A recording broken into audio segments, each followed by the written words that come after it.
Good. We are live on record now. Very good. As I was just saying, I forgot to start that thing, but we do have with us Mrs. Bethany Newby, who's been on a phone call with us before when we talked about generations. And we have Mr. Hutch Smith. Both of them are fairly recent graduates of GSW. Bethany, remind me how long it's been. I graduated December 2014, so about to be 2 years. Wow. And Hutch? Yep, same time, May of 2014. May of 2014. Very good. All right, and they are in the HR world right now, experiencing some of the things that we have been talking about in class. And this week we're talking about what?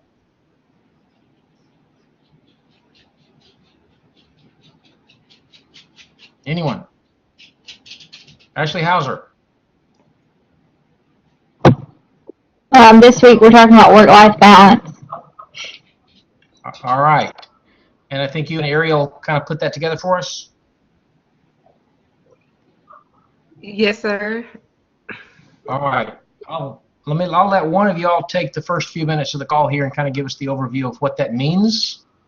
And then we'll get into some kind of discussion about what that could look like and what HR can do to help make that happen.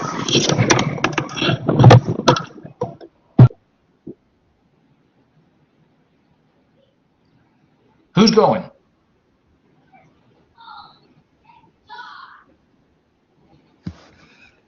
Hello, Ashley can you or hear Ariel? me? Yes. Go ahead. Okay, our topic was about the work-life balance, and I think it's important for the employees to have work-life balance because you do not want their personal problems or anything that they may have going on affecting their work life. So, for instance, like you have males, like the males, the guys, they work a whole lot of hours and everything, and then the wife may feel a certain type of way that the husband out working and he's not home to, be with them. So I think that it's important for them, to have a work-life balance, reduce all the stress and any conflicts that they may have. Okay. Ashley, you want to throw anything else in there?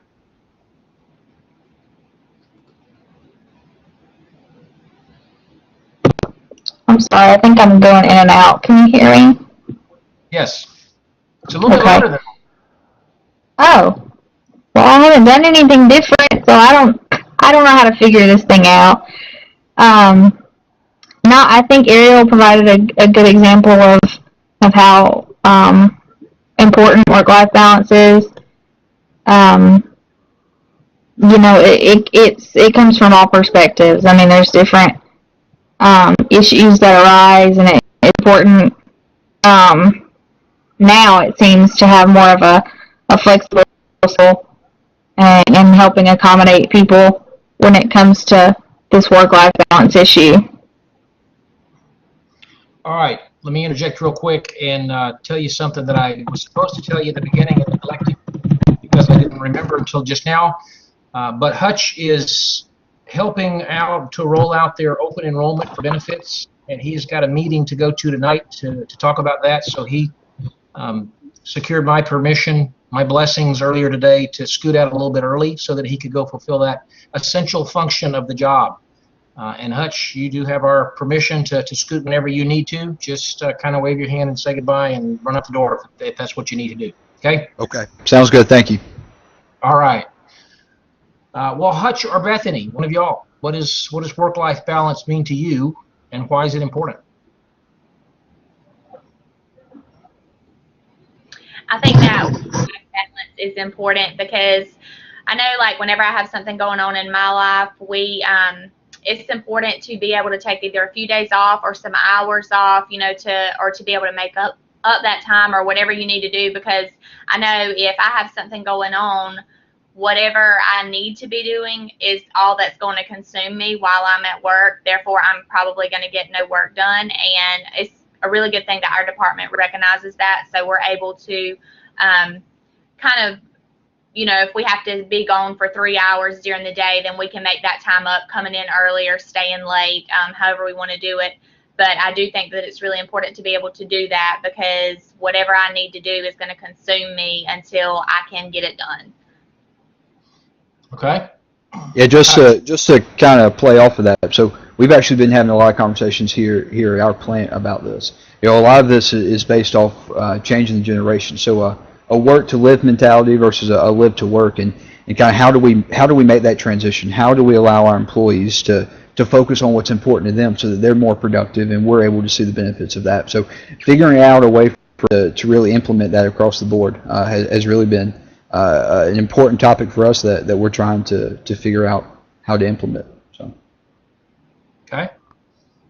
Bethany referred to the need to be able to take care of things perhaps during the day, and suggested one possible way that we can help with work-life balance, and that is through the allowing of flexible work schedules.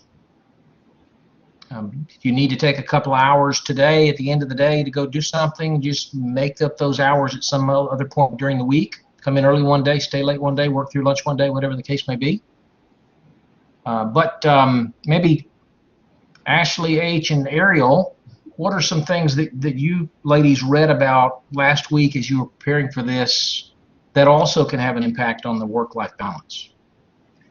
Understanding that work-life balance is not solely how do we get little things done during the day, but how do we make it more possible, if that's the right way to phrase it, for our employees to be able to leave work at work when they go home.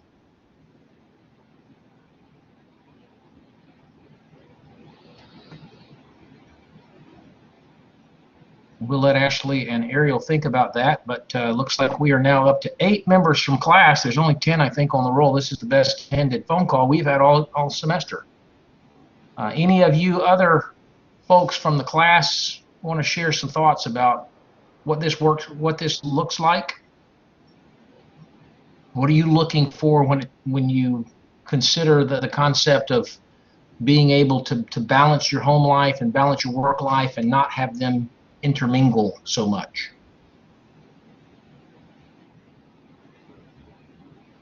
I'm still trying to figure it out. All right.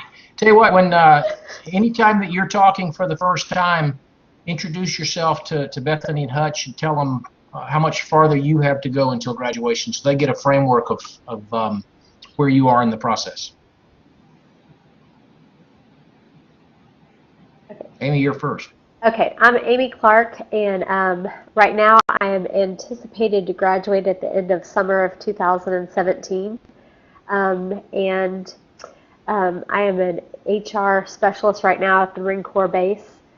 And whenever I think about the work-life balance, I think about trying to help people manage their workload to where when they leave at the end of the day, they're leaving their work behind, and they're feeling supported by management to where they're not having to feel stressed to take that work home.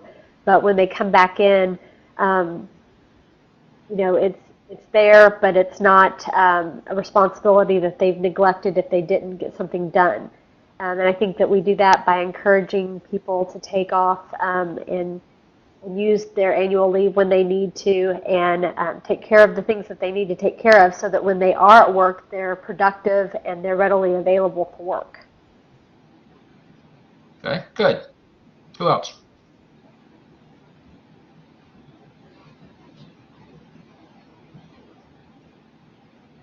Kenneth or Lauren or Morgan, how about?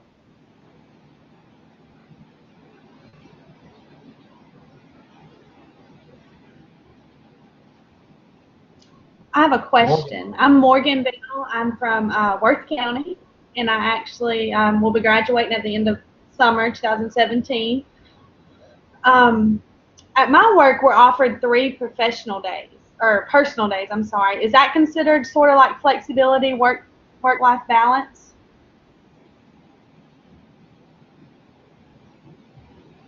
I'm going to try to avoid answering some of the questions. I want to let Bethany and Hutch jump in as they see fit. Maybe as an answer to that, Amy's got her hand up. Well, I wasn't really necessarily going to answer that, but I think that that's part of an overall package. personal days is, but I was kind of thinking of a work-life balance, such as maybe a fitness plan, allowing employees throughout the work week 30 minutes 3 times a week to go and do health and wellness, so that they can keep their minds and bodies spiritually, or not spiritually, but physically fit, so that they can reduce their stress. To me, that kind of helps balance the work and family life balance. Okay, Kenneth. Hey everybody, Kenneth Spry, HR major, graduate in December. I've lost count of the days because Professor Bennett gave me a term paper that took all weekend, so I'm discombobulated.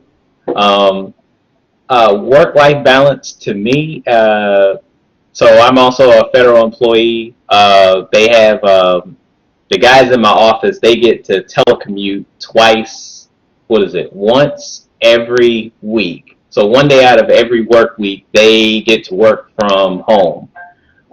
For me, because I'm more on the admin side of the house, I have a I have a flexible work schedule. So I technically can never show up late to work. So if something happens in the morning with the kids, if I need to take let's say I want to go do something random in the morning, I don't know, go to Six Flags or something, I have the flexibility to go without the hassle of going, do I need to get permission? Do I have to do a leave chit? The only thing that they require is that I still hit my 80 hours in the pay period, and that that I actively manage the work that I'm doing. But it's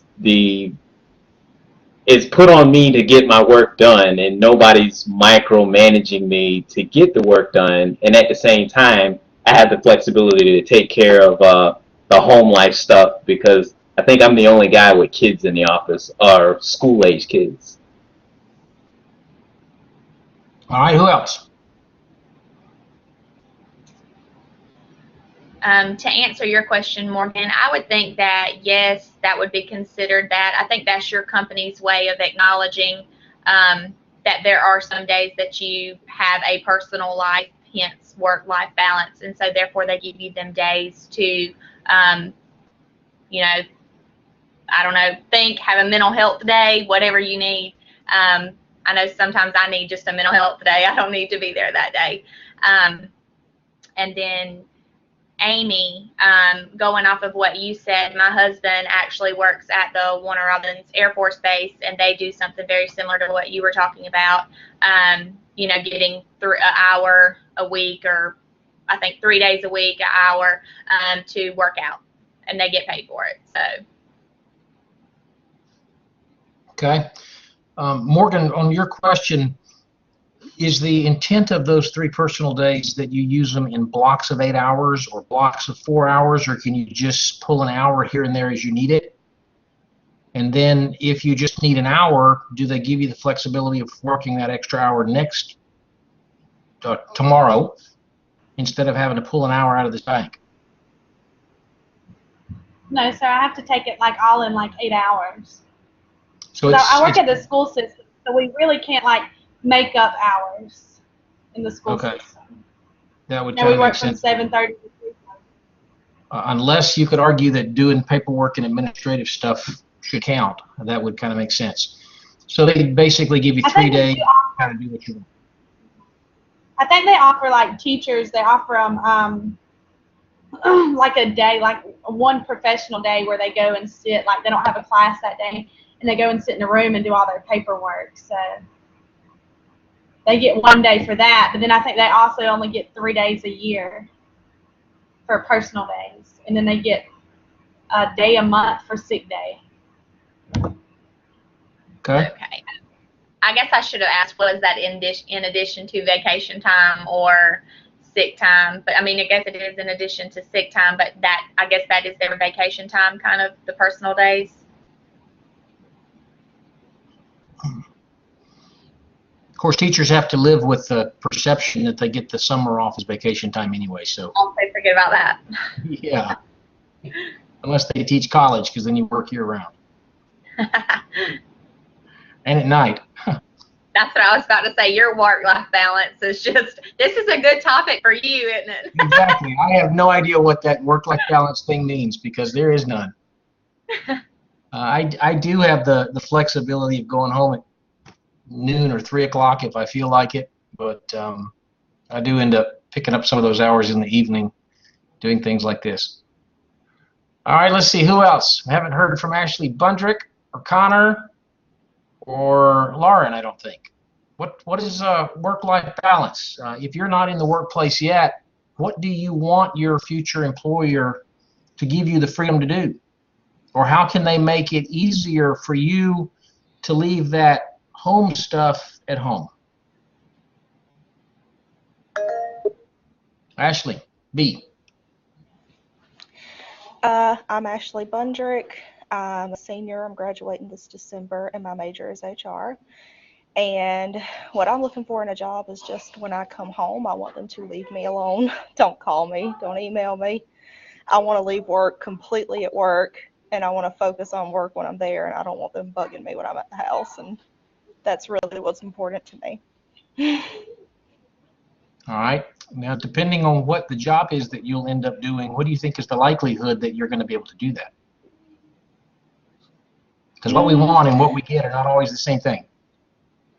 Likelihood's pretty small, I think, probably, that I'm not going to be bothered at home at all. But I would be willing to take less flexibility when I'm there to be, you know, have it to where, like, I get everything done when I'm there, and when I'm home, I'm just home. Do you get what I'm saying? Okay. But likelihood, I don't know. Probably not very good.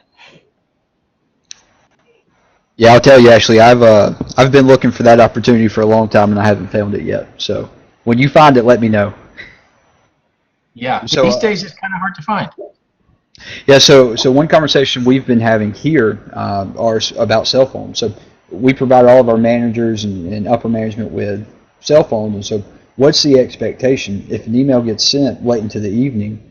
You know, do we expect that manager to focus on that and make sure they get a response, or are we going to chastise them or hold them accountable for it if they wait and respond till they get back in the office the next day? So, you know, we have to map out what our expectations are, so that, you know, if we're giving you the cell phone, is it so that you can be accessible in the evenings, during the middle of the night, or is this just solely during the day? You know, what do we want out of them? So, you know, having their cell phones always being connected has been a big topic we've discussed. Okay. I think the argument could be made that if the company gave you the cell phone, that you've got some sort of an obligation to be able to respond to it no matter where you are. I think the more interesting argument would be, you didn't give me this cell phone. This is my cell phone. Do I have to respond to emails using my personal cell phone when I'm at home? And again, going back to the teacher aspect of things, yeah, when the email comes in, you respond to it. Text message comes in, you respond to it. Yep, absolutely. But even before we had cell phones, we had those issues with pagers, didn't we? You were paid. You were paid some sort of incidental, incremental amount to wear a pager, and when it pages, doesn't matter if you're singing in the choir on Sunday morning or if you're out fishing. When that pager goes off, doggone it, you check in real quick. You're showing your age, Dr. Grimes. What's a pager? It's this funny looking little thing that you clip to your belt and makes a funny noise when somebody's trying to call you. Yeah, I do show my age. I do it regularly. I'm proud of it.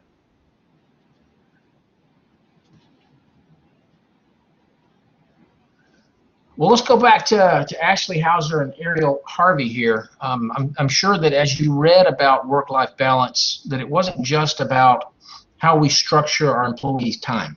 That is a big part of it, to give them the flexibility to come and go. But there's also a lot going on in the workplace now that HR is championing in regards to perks that we allow our employees so that they can not have to worry about some of those things that they might have had to take time off for.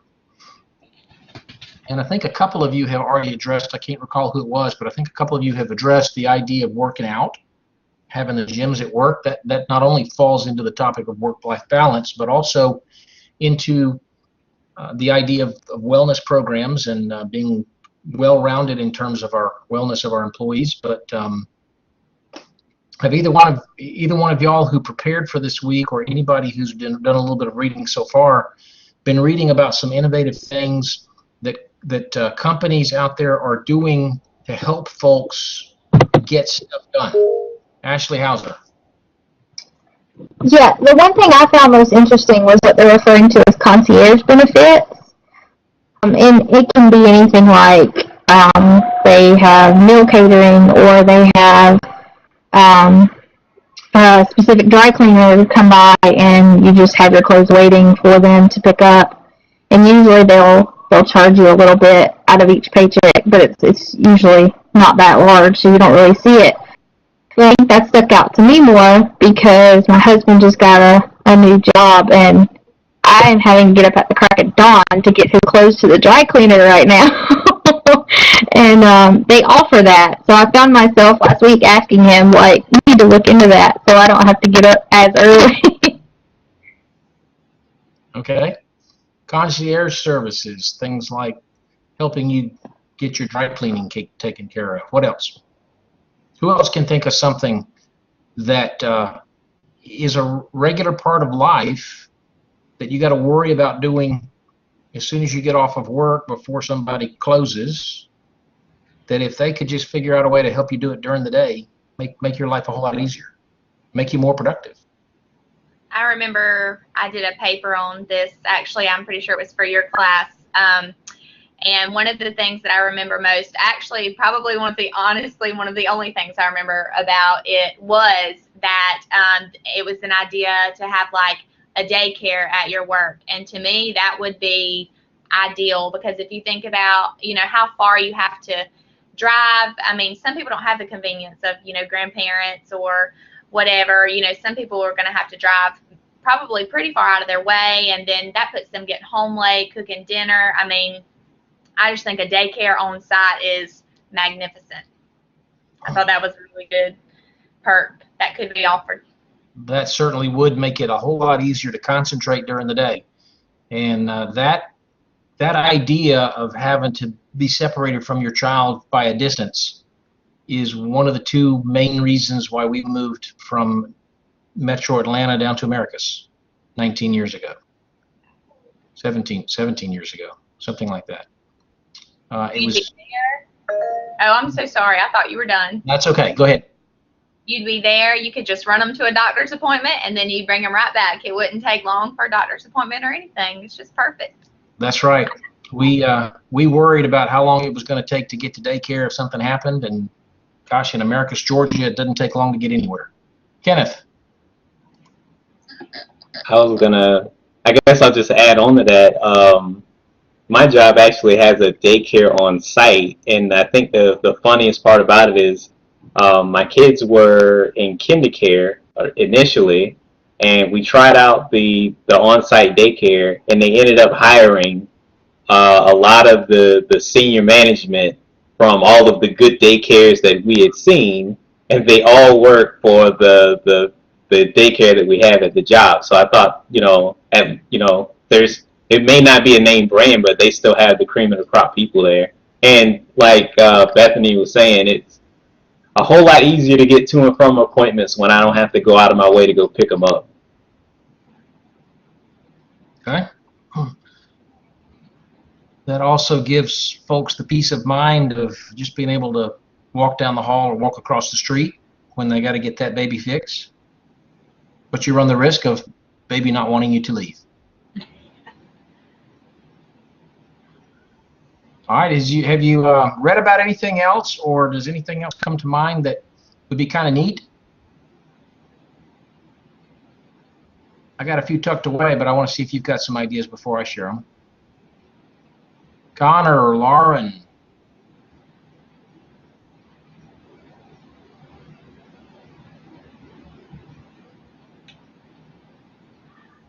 How do we know Connor and Lauren are really here? Lauren's here. Good deal. Lauren, what you got? I'm sorry, I've been trying to get my mic to work, and I think I just figured it out. So, Yeah, because I can hear you. okay, well, I'm Lauren, by the way, and I am a senior, and I will be graduating in December, so I'm super excited and ready, because senioritis is real, so I'm excited. But I have a question about the sick, I guess, like the sick leave or whatever, because I know a lot of it constitutes, like my dad, whenever he calls out or whatever, it can only be like immediate family members. So, like, I don't know, that kind of confuses me because I'm like, well, what if, like, my aunt's sick or something and in the hospital, and I don't know. I just kind of get, I don't know if that's stupid. All right, let me want to throw that one to Bethany or Hutch to give us an idea of what it's like at your place of business, and then we'll come to Amy Clark.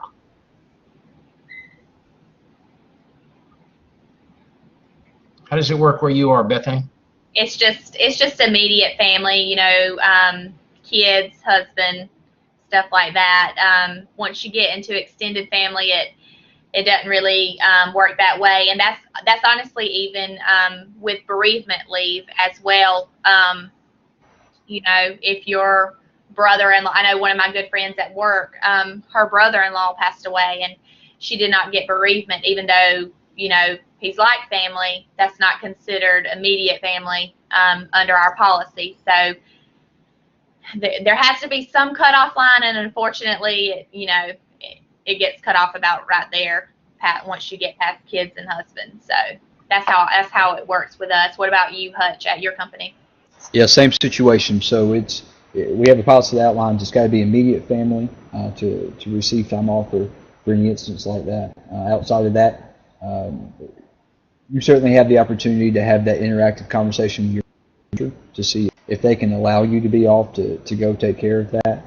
We certainly do encourage that, but we don't have a policy outside of immediate family. Okay. And in Bethany's answer, she brought up two similar but slightly different ideas there. The sick, certainly you can take the day off if you're sick, but where we have to really start getting very specific in our definitions is who are you allowed to stay home with if they're sick. And as Bethany suggested, you can't leave it too open-ended. There's got to be very, very stringent definitions, which typically are children or spouse. And a lot of companies would argue, even if it's your parents who are sick, they've got other resources they can turn to. They don't have to have you. But the other issue that she brought up was related to bereavement, and that's typically defined a little bit broader. And for example, the company that I worked for in Atlanta before I moved down here had a kind of a bullseye kind of target. Trying to figure out the way to say this. There were concentric rings of how much time you got for various things, and you got more time if it was spouse, parents, children.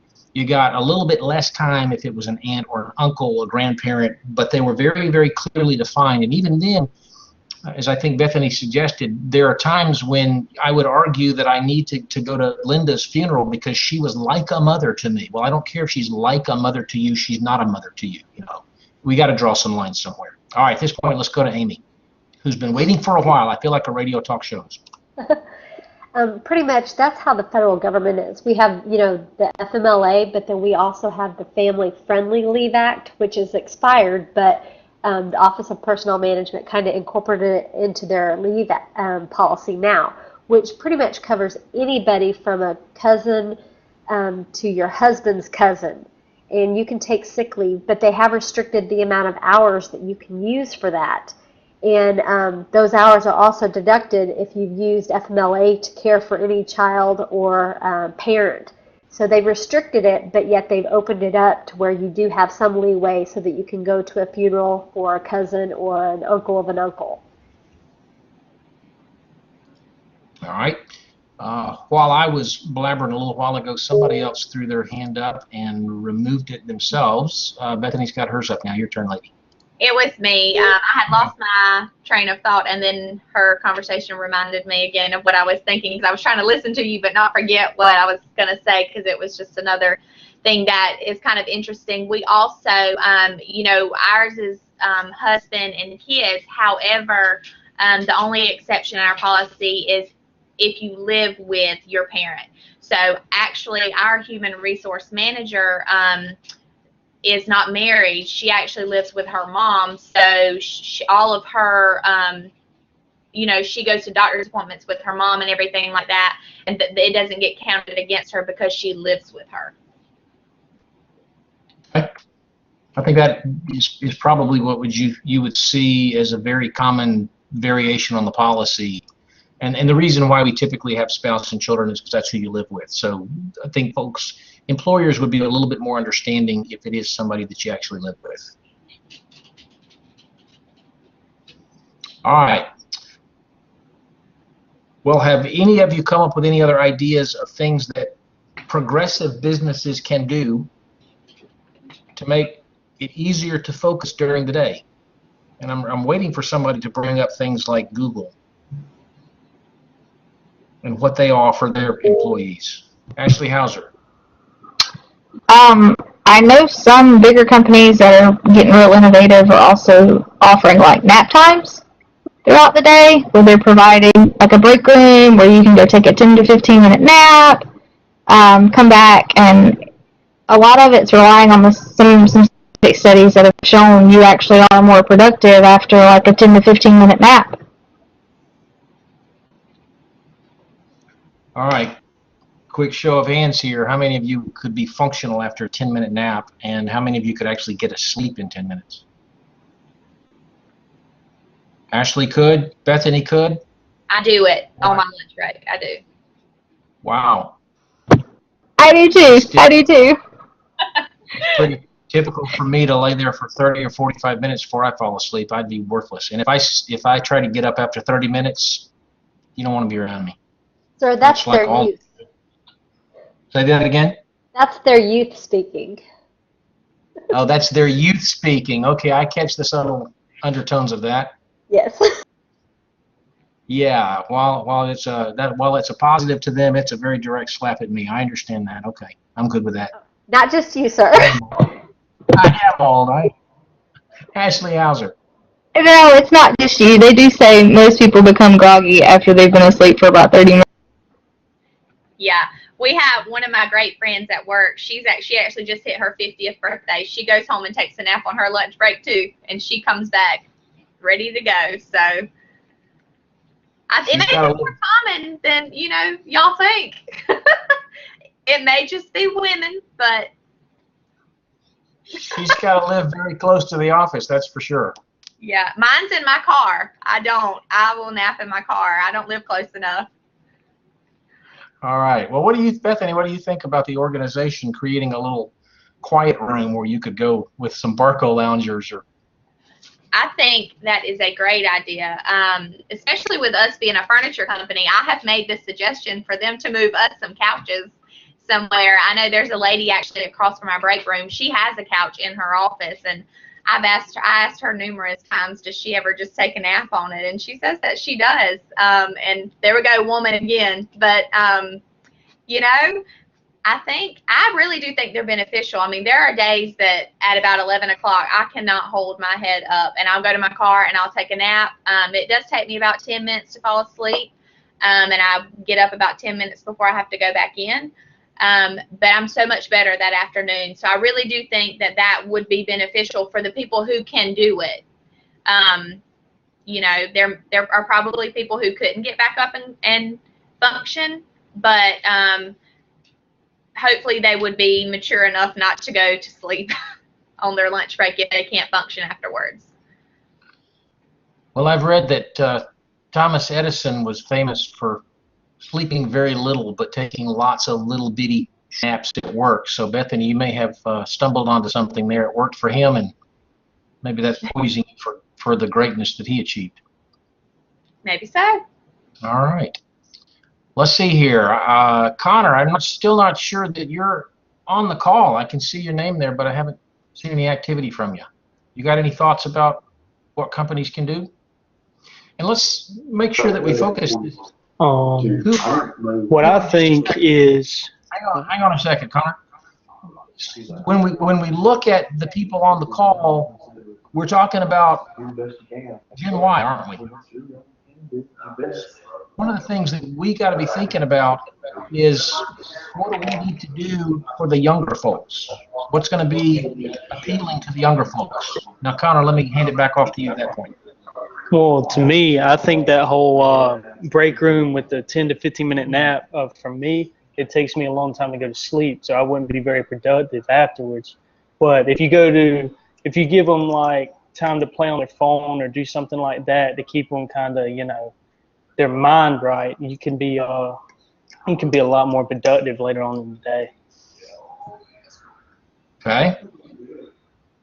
Do we already do that to some extent in terms of allowing them to use time?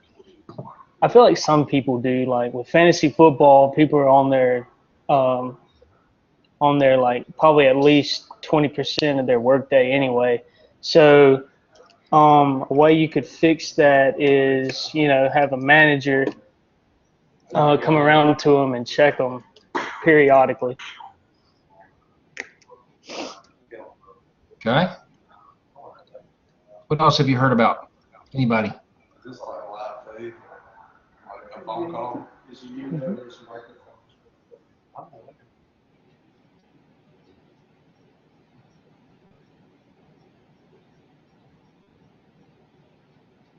Anybody read about anything else that innovative companies are doing? Kind of ties back in with that idea of the concierge. What's the purpose of a concierge at a hotel?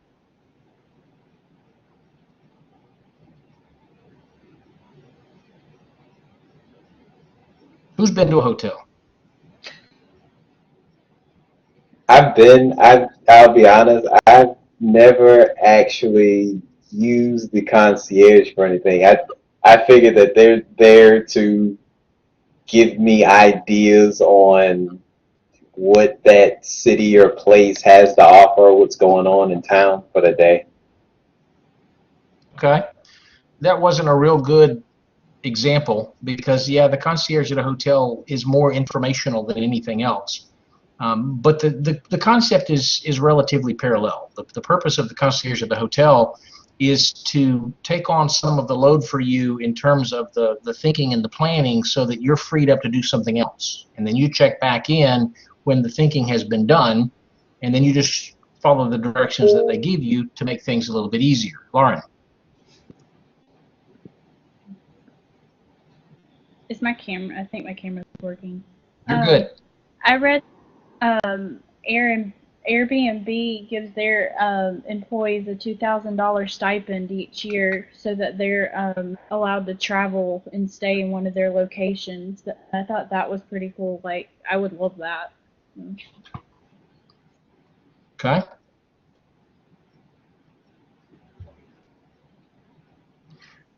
One of the things that I have read about that's kind of interesting is related to the little tasks that you have to do regularly, but not every day. How many of you have cars? How many of you occasionally have to go get your oil changed? I've read about companies that have a service where you can schedule to have your oil changed. Somebody who is paid by the company to do these kinds of concierge kind of things will come to you, get your keys, take your car to get the oil change, bring it back to you. That's a load off of your mind as long as you can trust them to take care of your car. There's some liability for the company, certainly, if something happens while they're driving your car. But little things like that could go a long way towards making employees feel like you care, couldn't they? Right. We've already mentioned the idea of the dry cleaning. Either have some sort of depending on where you are, either have some sort of a service in-house. If you work for a hotel or you work for a hospital or you work for some organization that has to do laundry on a regular basis, maybe there is a way that they could do some of your laundry. It would be kind of interesting to see how they would do your laundry with somebody else's and get you back the right stuff. But even if they couldn't do it in-house, maybe there's some service, like you've mentioned, that they can pick it up from you and take it somewhere and drop it off, and then 2 days later go back and get it for you. Save you the problems of having to do that, get off of work. If you work for healthcare, hospitals, pharmacy services are a big deal. Take care of those things while you're there on site. Going off of that, we do, our company does the flu shots. We partner with Kroger, and they come in and they do flu shots for us annually, and we're all welcome to go get one for free, just going off of health and wellness. That's a great idea. And there's a lot more organizations that are starting to do that, because they can contract with the local pharmacy or with the local doctor's office to provide these things a whole lot cheaper than they would charge you or bill insurance, because they're doing it in bulk. They're guaranteed, 50 doses of vaccine or something like that. And a lot of times it is absolutely no charge to you, other than a stick in the arm and being away from For 3 days. What was that? Soreness for 3 days. Soreness for 3 days, absolutely. Those are great things that we can do. Now, remember that the purpose of the whole work-life balance thing is kind of twofold. We want to be able to get you to focus while you're here so that you get a lot of stuff done, and then you don't have to think about it when you go home, because you finished the things that you were supposed to do. But also, when you go home, you don't have to be planning for tomorrow, or you don't have to be less effective while you're at work because you're taking care of the things that you should have been doing at home while you were thinking about work. It's really about being able to draw a line between the two and to separate the two. And that's becoming more and more important today with your generation. My generation, my dad's generation, it wasn't an issue because work. Hutch made the comment about working to live versus living to work. And a lot of generations in the past, that was really their identity. They lived to work. It was all about what they did. The first thing that you talk about in a conversation is where you work. These days, not so much. We want to be able to separate the two, and you're very much willing to do some work while you're out on vacation or to do some work while you're at the ball game. But the understanding's got to be there that you have the flexibility from your company to come and go as you need to be fluid, and that there is a trade-off, that you're going to do a little bit of work when you're out in the world in order to have the flexibility to get out in the world.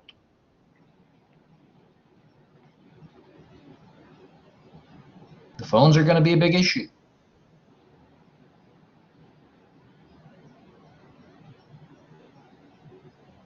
What other thoughts have you got about work life? One of the components of our discussion question on the discussion board this week was related to the idea of how we as HR find out what kinds of things are valuable to employees. Hutch was about to say something, I think. No, so you were actually heading in that same direction. So it's all about being able to quantify this. How do we show what's being effective to our senior management team so that we can get them to buy into it? So we'd love to get some thoughts from our group as to how we do that. Okay. And there's two questions there. How do we figure out what might be of interest? And then once we identify what that thing is, how do we go about presenting it to senior management decision makers that this is worth trying?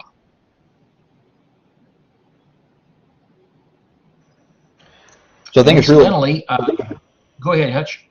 I think it's important to focus in on the specific group. So your different people inside your workforce, different demographics, are going to appreciate different things. So your young parents, your young mothers specifically, are going to appreciate the child care facilities. Some of your guys who don't have time to go take their cars to get service are going to appreciate those services, to have someone come in and service your vehicle. So I think it's important to take a a hard look at your demographics to see which programs they're actually utilizing and really study and analyze that. So that would be a good starting point. Okay. As a point of reference for Bethany and Hutch, today I released a few documents to the class where I talked about that end of the semester project and current issues that you guys worked through so well. They're just now assuming that they've looked at the little video I put together about it and read through the instructions and the grading rubric, are just now kind of tossing ideas around in their head of what kind of an issue they could identify with a human resources group in an organization and how they go about advising senior management to solve that issue. Hutch, to put you on the spot, because I know you've got to leave here in just a minute, I want to get you in here one last time. If the senior management says that there's an issue with folks not being really productive at work because their mind is wandering, they're having to come and go to get these errands done, HR, what are you going to do about it? So what's one thing you can throw back to senior management? Yeah, so for me, it would be identifying our focus groups, figuring out what specific people we're having issues with, study those demographics, and then come up with programs that would be beneficial to them. So one thing that we're looking at here is going to an unlimited vacation policy. Kind of doing away with this 8-hour standard workday and saying instead, this is your task, this is what you're responsible for. So you're going to ultimately be held accountable for completing this job. And so whatever time you feel like, one week you may have to work 50 or 60 hours, and one week you may only have to be here 30 hours, but still be accessible. So figuring out where the problem is, if we can identify a specific target group, and then come up with a solution that works just for them, and then go back and present. It's all about being able to quantify and show what our savings are going to be, or really a kind of term that we hear a lot here in the corporate setting is what's our ROI? What's going to be the return on our investment here? So being able to calculate that. And I think although work-life balance is one of those subjects where there's a lot of gray area, it sometimes can be very difficult to quantify that. If you're able to break it down and look at it in individual segments, it becomes much easier to take the science and really focus on that. So that would be one way we would approach it is try to break it down to specific groups. All right, so if you want to make a proposal, Hutch, about the term you used was unlimited vacation, what kind of things does senior management need to know in order to say yes?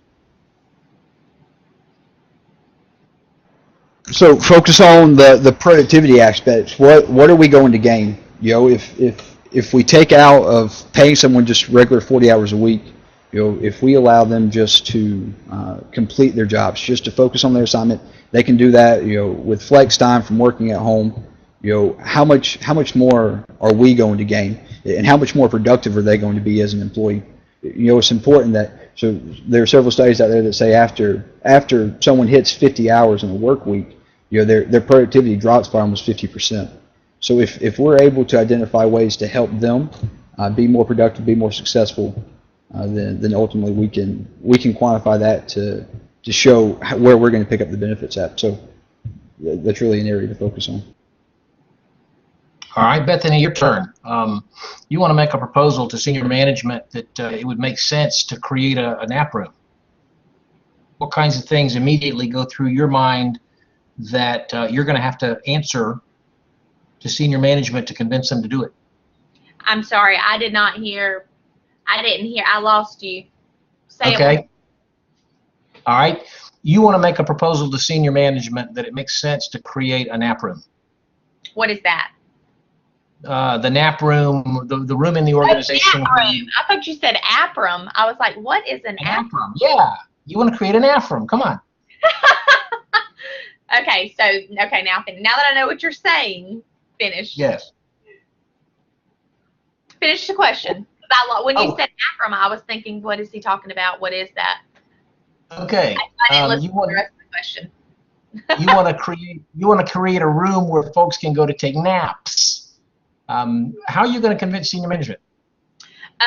One thing that actually, this is kind of good for me because one thing that I do is actually for our executive directors, I do have to put together presentations to present to our senior executives because they are the ones that approve everything. So what I would do is I would show how it would increase productivity, how it would save the company money, you know, how people would be doing their jobs better. I would include all of those things in a PowerPoint. We like to do it that way. And then for me, I would be the one that would have to present it to my executive director, who would then present it to the actual executives. And typically what she does is she'll review one that I put together, and then she'll ask her questions from mine, and then I'll go and incorporate things that maybe I hadn't thought of. So we really get a good, because she's much older than me, so we get a good, you know, mix of the way we think on, and it grasps the whole concept of what you're trying to portray, because our executive directors are that, you know, they start from about 40 and then go up. So. Okay.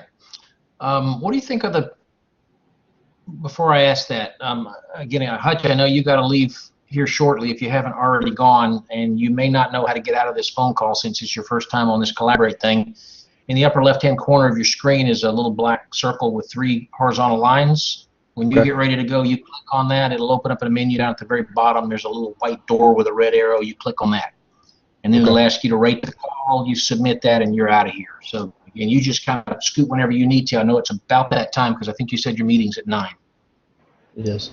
I have just a few more minutes. Okay.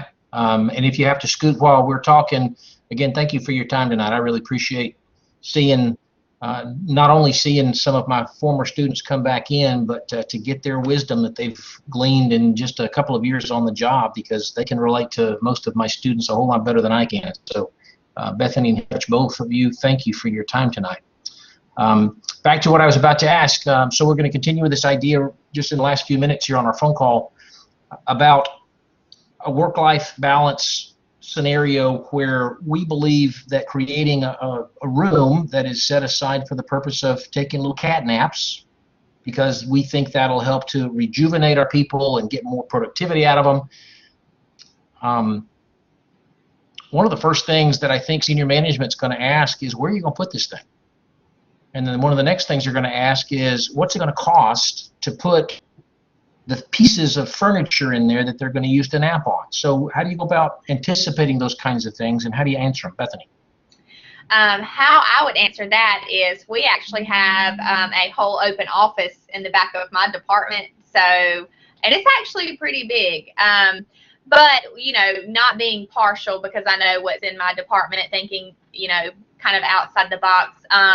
We also have a huge warehouse that has a lot of, granted it's packed, but there's a lot of wasted space, you know, very long hallways. Now forklifts have to go through there, but they're a lot bigger than needed in a lot of areas. So you could close those off. I don't know how many people would utilize it, and everybody takes their lunch breaks at different times, but, you know, making it big enough with maybe 10 couches or single beds or whatever I think would work. Also, we could use the furniture that is discontinued from the top of our warehouse. We have several pieces of furniture that, you know, that have a scratch on it, or a kid has got gum on it or something like that. We could use that. So it would be at no cost to the company to do that.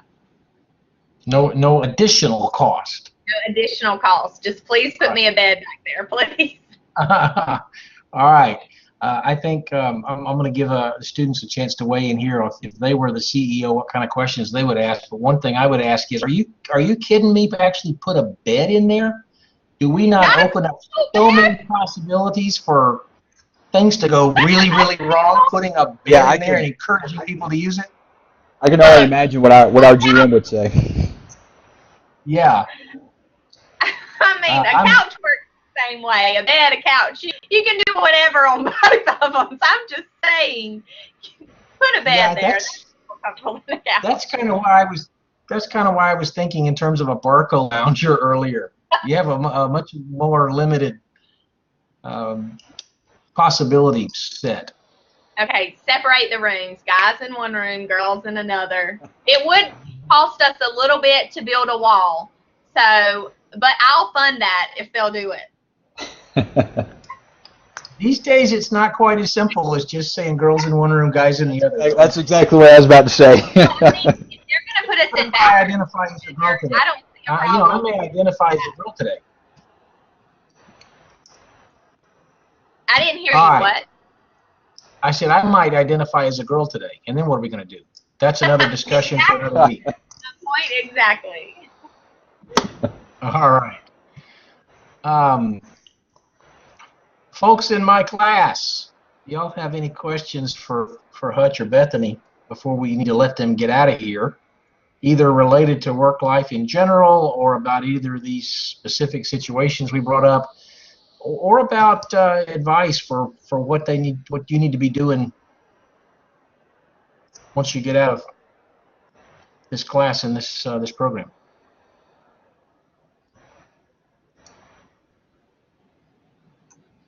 How was the transition from college working in? How was the transition from studying HR in college to applying HR practically in the workplace? Yeah, Ken, so I'll tell you, whenever I graduated, I thought I knew how to lead a group of people. Studied it for 2 years. I said, this is going to be a breeze. There's a big difference from getting in a group where you've got 80 people that are reporting to you, and you've got to figure out how to manage that and get them to all buy into what your goal is and what you're trying to accomplish. So definitely learned a lot of lessons the hard way, but would be nothing I would trade. Certainly am better for it now.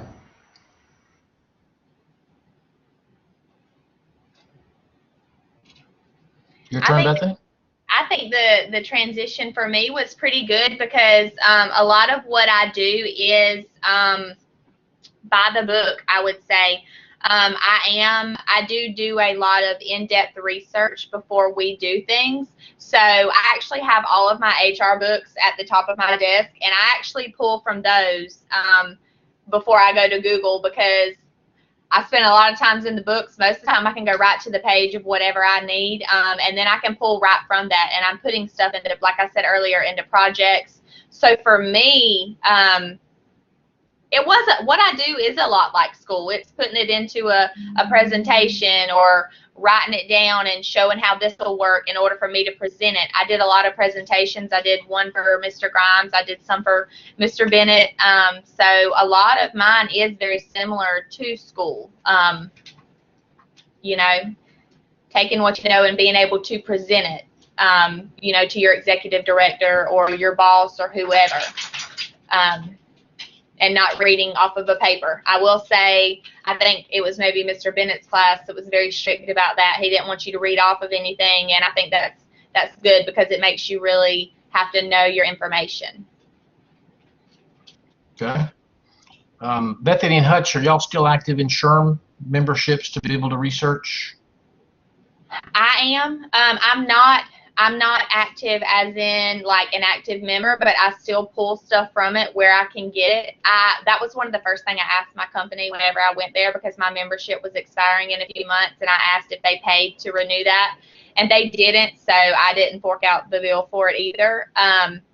But we have an account that we can log into for our human resources manager, and yes, we use it a lot. We also use ONET. I use that with Heschheiser, I think was his name.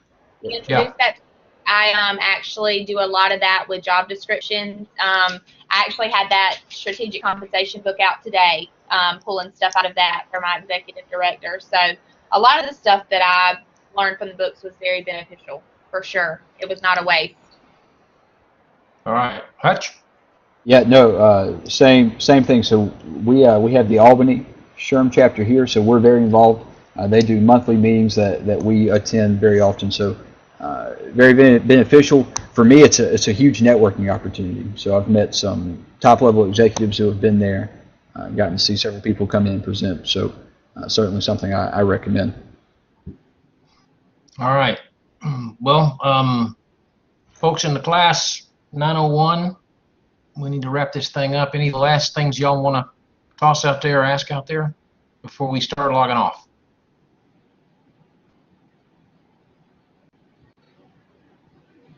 Amy, Ariel, Ashley, Connor, Kenneth, Lauren, Morgan. Anybody?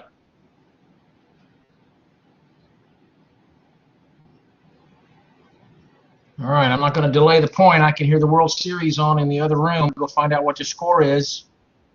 So we will say good night tonight. Hutch, good luck to you, sir, with your open enrollment meetings. Thank you. That's not always a very easy thing to do, to get folks to understand the intricacies of all these benefits, but I know you're up to the task. We hope so. We'll see here in just a little while. All right. We appreciate your time tonight. Bethany, same to you. All right, guys. Time this Thank you. semester. One of your nights. You're welcome. Good luck to you guys. See ya. All right. Y'all feel free to exit out of the call whenever you feel its opportunity is right. I'm going to go ahead and stop the recording.